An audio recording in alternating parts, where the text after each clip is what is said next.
Bapa, kami bersyukur Tuhan buat kasih setia dan kebaikan-Mu.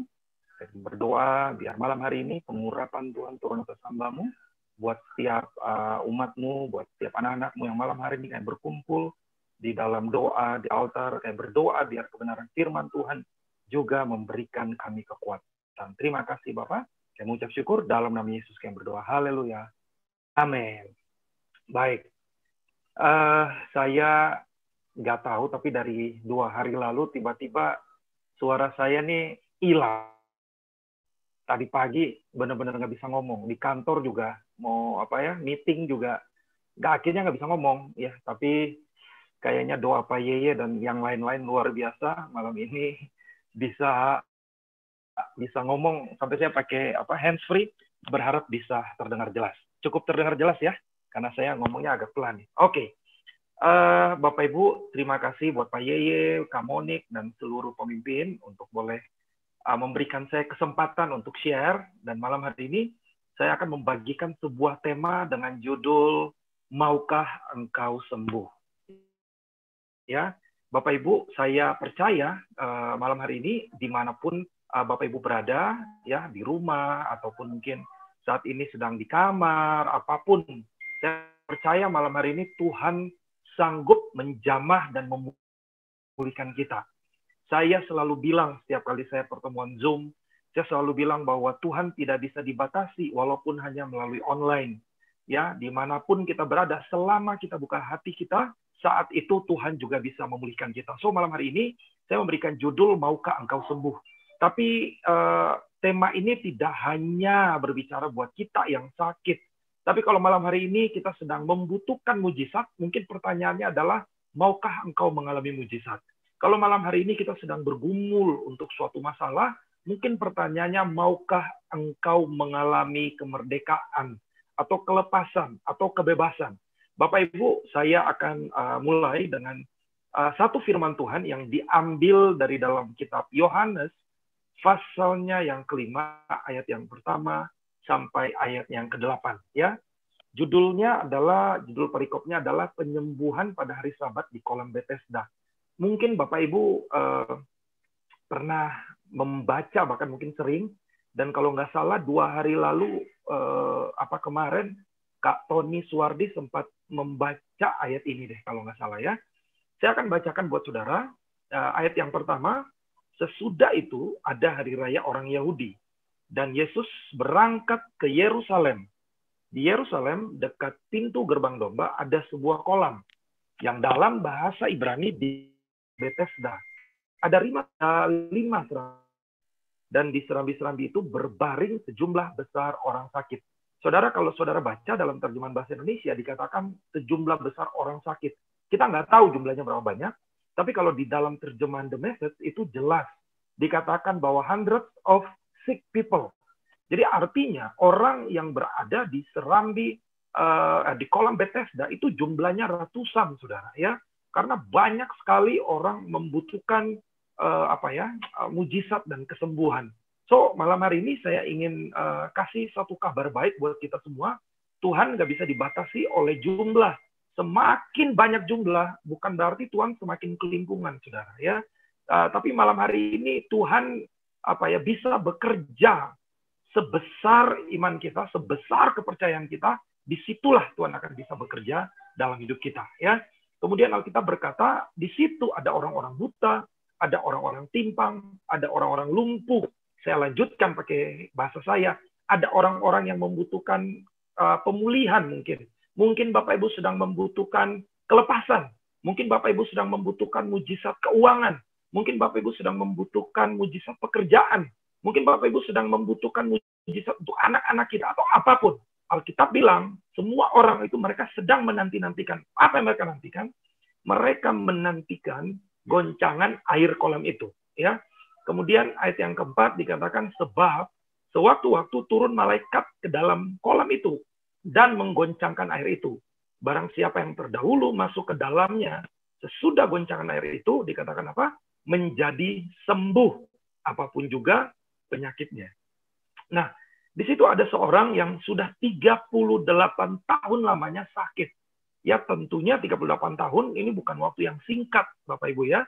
Kemudian ayat yang ke-6 dikatakan, ketika Yesus melihat orang itu berbaring di situ, nah menariknya, Yesus berkata, Alkitab berkata, dan karena ia tahu bahwa ia telah lama dalam keadaan itu, berkatalah ia kepadanya, maukah engkau sembuh? Ayat yang ke-7, jawab orang itu kepadanya. Bapak Ibu perhatikan jawabannya. Yesus bertanya, mau nggak engkau sembuh? Tapi jawabannya itu nggak nyambung, saudara. Ya, jawabannya apa? Dikatakan, jawab orang itu, Tuhan, tidak ada seorang yang menurunkan aku ke dalam kolam itu apabila airnya mulai goncang. Nah, dalam terjemahan The Message dikatakan, I don't have anybody, atau saya tidak memiliki siapapun. Jadi kita coba perhatikan ya, Yesus bertanya, mau nggak engkau sembuh? Tapi dijawab, Tuhan, I don't have anybody. Saya nggak punya siapapun. Ya, kemudian dikatakan, dan sementara aku menuju kolam itu, orang lain sudah turun mendahului aku. Nah, ayat yang ke-8 dikatakan, kata Yesus kepadanya, bangunlah, angkatlah tilammu dan berjalanlah. Dan pada saat itu juga sembuhlah orang itu, lalu ia mengangkat tilamnya dan berjalan, tetapi hari itu adalah hari Sabat. Nah, Bapak Ibu, ayat yang ke-6 kita perhatikan. Ya, Alkitab berkata dengan sangat jelas, Yesus tahu orang itu telah lama dalam keadaan itu. Nah, malam hari ini saya ingin sampaikan bahwa apapun yang malam hari ini kita alami, apapun yang malam hari ini sedang kita gumuli, apapun yang malam hari ini sedang kita doakan, firman Tuhan berkata, Yesus tahu, Tuhan tahu apa yang kita alami. Nah, mungkin hari-hari ini kita berkata, Tuhan, kok Tuhan gak? Kita berkata, Tuhan, ini udah lama. Saya berdoa dan sepertinya nggak ada jawaban. Tapi malam hari ini saya ingin kasih suatu kabar baik. Bahwa Yesus tahu kesulitan kita. Dia tahu pergumulan kita. Dan malam hari ini Tuhan mau memulihkan hidup kita. Amin ya. Nah, Yesus bertanya orang lumpuh itu. Dikatakan, maukah engkau sembuh?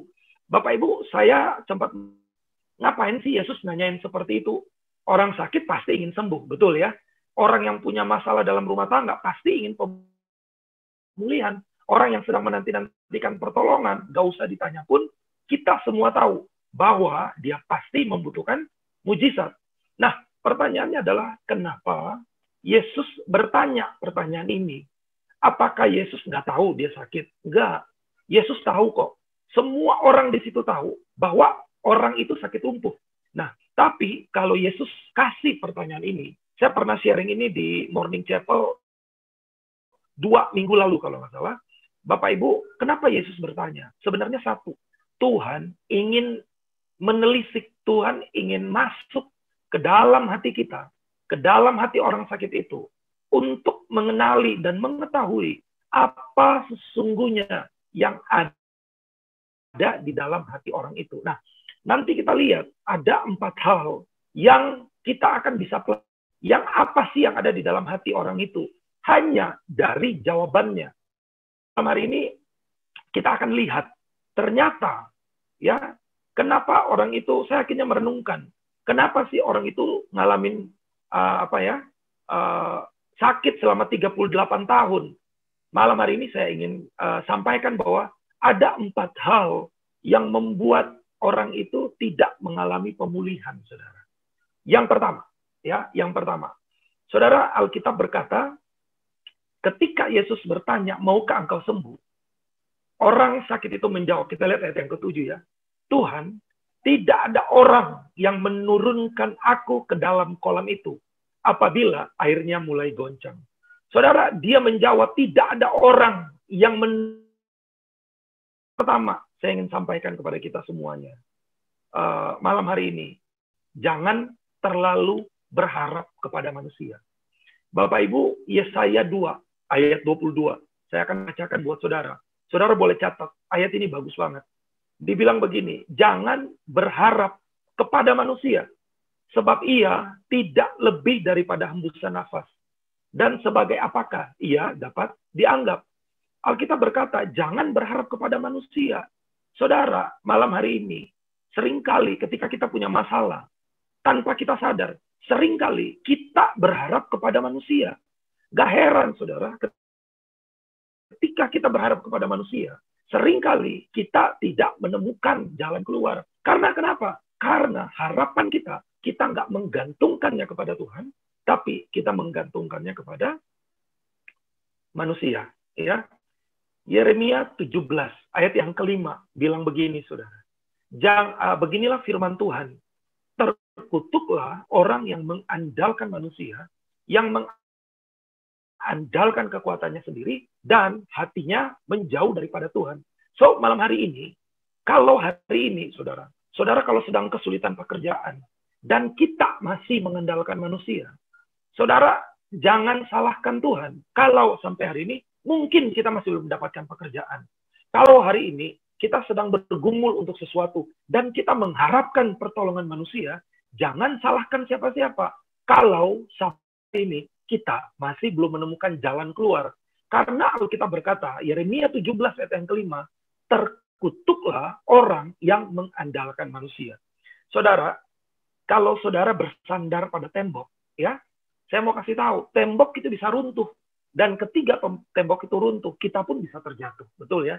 Kalau hari ini kita bersandar kepada harta kita, uang kita, atau apa yang kita miliki, suatu hari harta kita bisa habis, saudara. Ya, uang kita bisa habis. Dan ketika itu terjadi, maka kita tidak bisa berharap lagi kepada apapun. Dan akibatnya apa? Mungkin kita bisa jatuh miskin. Tapi kalau hari ini kita berharap pada orang yang memiliki jabatan tinggi, kita berharap pada orang yang punya pengaruh, saudara, suatu saat orang itu mungkin dia bisa pensiun, dan ketika dia pensiun, kita akan kehilangan pegangan. Tapi dengar baik-baik, kalau kita hanya berharap kepada Tuhan, ya, saya mau beritahu, saudara, Tuhan tidak pernah miskin, Tuhan tidak pernah pensiun, dan Tuhan tidak pernah gagal. So, kalau hari ini kita masih berharap kepada manusia, gak heran kita tidak menemukan jalan keluar. Itu yang terjadi dengan orang lumpuh ini, saudara. Alkitab berkata, dia hanya berharap kepada manusia. Ketika Yesus bertanya, mau nggak engkau sembuh? Dia bilang, Tuhan, tidak ada orang yang menurunkan aku. Kalau malam hari ini, kita masih berharap kepada manusia. Mari Bapak Ibu, yuk kita bertobat. Mazmur 121, ayat yang pertama bilang begini. Saya paling suka ayat ini. Dikatakan, aku melayangkan mataku ke gunung-gunung. Dari manakah akan datang pertolonganku? Pertolonganku ialah dari Tuhan yang menjadikan langit dan bumi. Saudara, pertolongan kita nggak ada yang lain, saudara. Mari belajar bergantung hanya kepada Tuhan. Saya pernah cerita di sini, bagaimana ketika perusahaan yang saya pimpin hari ini, kita ngalamin kesulitan dalam keuangan. Sudah nggak bisa berharap pada siapapun. Yang kami lakukan, kami berdoa. Saya suruh kita puasa. Karena kita nggak tahu lagi apa yang harus kita lakukan. Saudara, ketika kita berharap kepada Tuhan, dengan cara yang ajaib, Tuhan membuka pintu-pintu mujizat. Nah, malam hari ini, kalau kita masih berharap kepada manusia, kita nggak akan menemukan jalan keluar. Tapi kalau kita berharap kepada Tuhan, percayalah, Tuhan akan tunjukkan jalan keluar. Amin ya. Yang kedua, saudara, ya, yang kedua, saudara lihat di sini, ya, dia menjawab, Tuhan, tidak ada orang yang menurunkan aku ke dalam kolam itu apabila airnya mulai goncang, ya. Saudara, dikatakan yang kedua, apa saudara? Yang kedua, seringkali kita hanya berfokus kepada masalah, saudara. Ya, Bapak Ibu, saudara perhatikan, Yesus itu tabib yang ajaib. Semua orang tahu bahwa Yesus itu penyembuh. Tapi saudara perhatikan, ketika Yesus ketemu dengan orang itu, ketika Yesus bertanya, maukah engkau sembuh? Dia hanya berfokus kepada masalah. Karena dia berfokus kepada masalah, dia nggak bisa melihat bahwa yang di depan dia adalah tabib di atas segala tabib. Dia tidak bisa melihat yang bertanya kepada dia adalah pribadi yang berkuasa untuk bukan, tapi juga bisa membangkitkan orang mati. Saudara, kalau kita hanya berfokus kepada masalah, saudara perhatikan, kita tidak pernah bisa melihat jalan keluar yang Tuhan sediakan. Beberapa waktu lalu saya kedatangan anak kesan saya, saudara. Ya, mereka masalah dalam rumah tangga mereka. Si suami curhat begini. Setelah suami curhat dan istrinya ngomong. Setelah selesai, mereka cerita panjang lebar. Saya tanya kepada suami, saya tanya kepada istrinya. Saya tanya kepada dia, saya sebutin namanya. Terus saya bilang, mau nggak engkau ngalamin pemulihan? Saudara perhatikan ya, saya tanya kepada dia, istrinya, mau nggak engkau mengalami pemulihan? Saudara tahu apa yang menjadi jawaban istrinya? Istrinya menjawab begini, saudara. Tapi Kak, suami saya orangnya keras. Saudara bayangin, saya tanya, mau nggak ngalamin pemulihan? Dia jawab, tapi suami aku Kak, orangnya keras. Waduh. Saudara, kenapa dia bisa menjawab begitu? Karena dia hanya berfokus kepada masalah. Di mata dia, sumber masalah itu adalah suaminya yang keras. Saudara bisa lihat ya, seringkali ketika kita berfokus kepada masalah, kita nggak bisa melihat jalan keluar yang Tuhan tawarkan, saudara. Singkat cerita, setelah istrinya selesai ngomong panjang lebar, giliran saya tanya kepada suaminya, anak kesan saya, saudara. Saya tanya kepada dia, saya sebutin, mau nggak kamu ngalamin pemulihan? Saudara, ini saya tanya kali yang kedua, pertanyaan yang sama. Saudara tahu jawaban suaminya? Suaminya tunduk. Saya pikir jawabannya mantap. Dia jawabnya begini, tapi Kak, istri saya tidak pernah menghargai saya. Wow. Saudara bisa lihat ya, pertanyaannya adalah, mau ngalamin pemulihan. Tapi dia bilang, istri saya nggak pernah menghargai saya. Saudara, pertanyaannya apa? Jawabannya apa? Kenapa bisa terjadi? Simple. Karena kita hanya berfokus kepada masalah. Buat si istri, masalahnya adalah karena suaminya itu keras.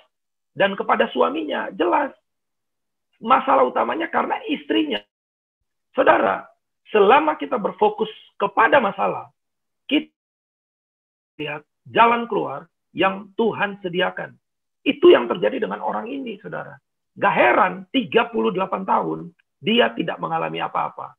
Malam hari ini, kalau kita sedang dalam pergumulan, dan sepertinya sudah lama sekali tidak ada jalan keluar, coba kita cek yang pertama, apakah kita masih mengandalkan manusia atau enggak?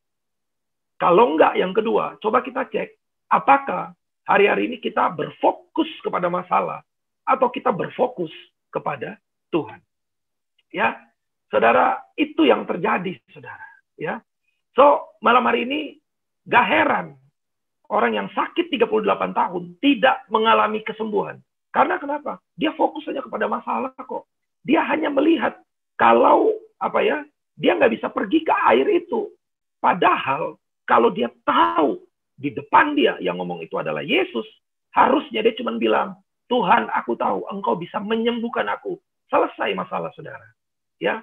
Nah, yang ketiga, saudara. Ya, yang ketiga. Nah, apa yang membuat dia tidak apa-apa, saudara? Ya. Yang ketiga, kita lihat di sini Alkitab berkata, aku tidak memilih. Tuhan tidak ada seorang pun yang menurunkan aku ke dalam kolam air itu apabila airnya mulai goncang. Dalam terjemahan bahasa Inggris dikatakan, I don't have anybody. Saudara, masalah yang ketiga adalah karena seringkali kita memiliki sikap hati yang mengasihani diri sendiri. Saudara, ada satu ayat di dalam Amsal 15 ayat yang kelima. Saudara nanti bisa buka ayatnya, itu bagus banget. Amsal 15 ayat yang ke-15 bilang begini. Buruk semuanya. Saudara, waktu saya baca ayat ini, saya pikir ini maksudnya apa? Saudara, ternyata orang yang memiliki sikap hati selalu mengasihani diri sendiri, Alkitab berkata, hari orang itu pasti akan buruk terus. Selama kita hanya mengasihani diri sendiri, kita tidak akan bisa melihat sesuatu yang baik yang ada di depan kita. Ya, saudara, mengasihani diri sendiri tidak akan menambah kekuatan kita dalam menghadapi masa-masa sulit. Sebaliknya, mengasihani diri sendiri justru akan melemahkan kita. So, apa yang harus kita lakukan, saudara? Arahkan pandangan kita kepada Yesus dan langkahkan kaki kita. Percaya bahwa Yesus sanggup menyembuhkan, sanggup memulihkan, sanggup menjawab apapun yang menjadi pergumulan kita. Nah, hari-hari ini saya melihat ada banyak orang, sama seperti orang lumpuh ini. Dia berkata, oh karena saya nggak dibantu sih. Oh karena saya sudah pergi ke sana sini, tapi nggak ada yang mau nolong saya. Bapak Ibu, seperti saya udah bilang di depan, selama kita mengandalkan manusia, kita akan selalu kecewa. So, yang ketiga, apa yang harus kita lakukan? Jangan memiliki sikap hati yang mengasihani diri sendiri, saudara. Ya, yang keempat, saudara, yang terakhir, kita lihat ayatnya. Dikatakan, dan sementara aku menuju ke kolam itu, sudah turun mendahului aku. Apa yang kita bisa lihat di sini, saudara? Orang itu seringkali kita tuh suka menyalahkan keadaan dan Saudara, dia bilang begini, Tuhan, aku baru jalan ke sana, orang lain sudah turun. Saudara lihat, apa yang dia lakukan? Dia menyalahkan orang lain, saudara. Saudara, malam hari ini, masih suka menyalahkan orang lain, menyalahkan keadaan, menyalahkan Tuhan, menyalahkan gembala kita, menyalahkan pemimpin kita, menyalahkan orang lain, saudara tidak akan bisa mengalami jawaban dan pertolongan daripada Tuhan. Saudara. Amin. So, saya melihat itulah yang menjadi alasan kenapa orang ini 38 tahun tidak mengalami kesembuhan. Puji Tuhannya, dia bertemu dengan Yesus, saudara. Saudara, ketika dia bertemu dengan Yesus, yang namanya Bapa tetap Bapa, saudara. Walaupun orang ini hatinya tidak betul-betul murni dan benar. Saudara perhatikan ayat yang ke-8. Kata Yesus kepadanya, bangunlah, angkatlah tilammu, dan berjalanlah. Pada saat itu juga, sembuhlah orang itu, lalu mengangkat tilamnya, dan berjalan. Malam hari ini, saudara, kalau kita ingin ngalamin kesembuhan, ngalamin mujizat, yang pertama, saudara, berharap kepada manusia. Amin. Yang kedua, jangan fokus kepada masalah kita, fokus kepada Tuhan. Ya, saudara, kita ada morning chapel. Syukur saya melihat hampir sebagian besar yang malam hari ini ada 18 orang, hampir setiap hari Bapak Ibu hadir di morning chapel. Saya bersyukur, dorong kita mau masalah sebesar apapun, tetap cari. Amin. Itu yang kedua. Yang ketiga, apa yang harus kita lakukan? Mari miliki sikap hati yang benar. Jangan mengasihani diri sendiri. Dan yang keempat, jangan menyalahkan orang lain, saudara. Jangan menyalahkan keadaan, apalagi menyalahkan Tuhan. Saudara, saya percaya, kalau kita punya sikap hati yang benar, sama seperti Tuhan hari ini, Tuhan juga sanggup menyembuhkan dan memulihkan kita semuanya. Amin. Karena itu malam hari ini, saya selesai. Mari kita tundukkan kepala. Saya akan berdoa buat kita semua. Doa supaya Tuhan menjamah dan melawat kita semua. Mari kita berdoa. Tuhan, malam hari ini kami boleh belajar firman Tuhan. Kau mengajarkan kami, yang pertama, untuk belajar tidak menggantungkan harapan kami kepada orang lain, Tuhan. Tuhan, kami juga berdoa malam hari ini, Tuhan, supaya Tuhan yang menolong kami, agar kami juga tidak berfokus kepada masalah kami, tapi kami berfokus hanya kepada Tuhan. Aku berdoa juga kalau malam hari ini, Tuhan, kalau mulai ada di antara kami, Tuhan, yang mulai mengasihani diri sendiri, aku berdoa, kiranya kami boleh memiliki sikap hati yang benar. Kami tidak mengasihani diri sendiri, kami mau bangkit dalam nama Yesus. Dan yang keempat, Tuhan, kami berdoa, Tuhan, supaya kami tidak kami tidak menyalahkan siapapun, namun kami menyadari bahwa apapun yang terjadi, Tuhan punya rencana yang besar dalam hidup kami. Kami berdoa malam hari ini, apapun yang sedang kami gumulkan, kalau ada yang sakit, kami berdoa disembuhkan malam ini dalam nama Yesus. Yang sakit disembuhkan. Kalau ada yang mengalami pergumulan malam hari ini, aku berdoa biar Tuhan yang menjawab setiap pergumulan kami. Kalau ada yang mendoakan buat keluarganya, anaknya, istri, suaminya, keluarga besarnya, malam ini kami berdoa di dalam nama Yesus, Tuhan jadi jawaban atas setiap pergumulan mereka semuanya, Tuhan. Dan kami percaya, malam hari ini, Tuhan, yang dahsyat, yang menyembuhkan orang lumpuh ini, Allah yang sama, akan menyembuhkan, memulihkan, menolong, dan memberikan kami jawaban. Terima kasih, Tuhan. Saya berdoa, berkati gembala kami, Pak Yeye, Kak Monik, berkati juga para pemimpin yang ada, sehingga setiap pemimpin dan Pak Yeye dan gembala kami boleh menjadi berkat, menjadi payung Tuhan bagi seluruh jemaat yang ada di Bekasi Timur, Tuhan. Terima kasih Bapak, kami mengucap syukur dalam nama Tuhan Yesus, hamba-Mu selesai menyampaikan firman. Haleluya. Amin.